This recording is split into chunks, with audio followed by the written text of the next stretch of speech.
funny story about something that happened here. When you arrived and started signing autographs, I was standing up here and this guy walks up and he goes, "Hey, how long do you think Clay's going to be signing for?" And I'm like, probably 30, 40 minutes, I don't know. He goes, "Well, because I want to know if I have enough time to go downstairs and boo the Bears and then get back up here and still get a picture taken." I'm like, "I think you have enough time, man." So he made it, yeah. That's right. But I mean, being back here at Lambeau and obviously in Green Bay, it's got to be pretty nostalgic for you.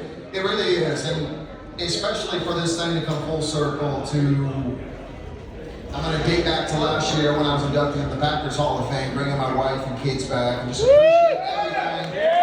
The city of Green Bay has given to me, obviously the Packers organization, all the success we had, Super Bowl victory, you name it.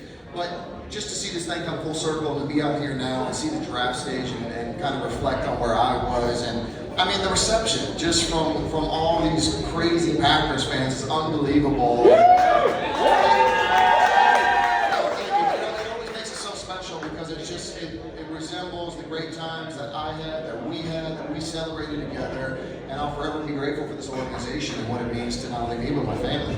We love you, man!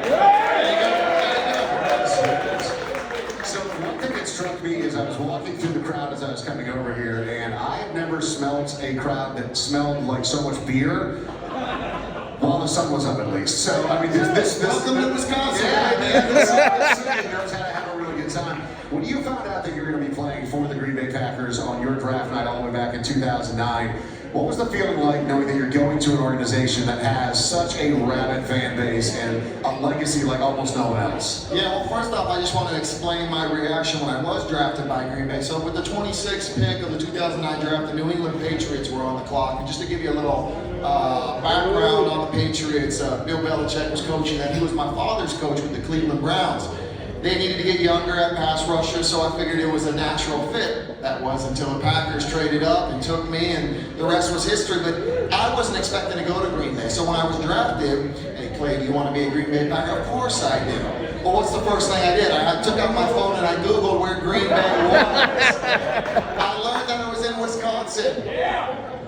Where's Wisconsin? I'm a West Coast boy, so definitely a little bit of a shock coming in here and seeing all the green and everything. But afterwards, I'm forever grateful to have landed at such a great organization. So what was some of the biggest culture shocks for you? I mean, being a Southern California kid and then coming to Green Bay, that's a world apart. But what are some of the things that really stood out to you? You're like, wow, that is a lot different. Well, I think it was the thing that stood out is that people are actually nice. Southern California, it's like, you got to avoid people. You never know if you're going to offend somebody. But out here, I mean, you just see the reception, and everybody's so great to one another, and they truly support the Packers. They support the community. And then, honestly, I'm sure everybody wants to hear how cold it was, but I felt like being a Southern California boy with this long blonde hair, I had to make sure I represented. So I made sure I had those locks flowing. I had the water bottle and whatnot, and made sure you knew where I was on the field with the hair flowing out of the back of the helmet.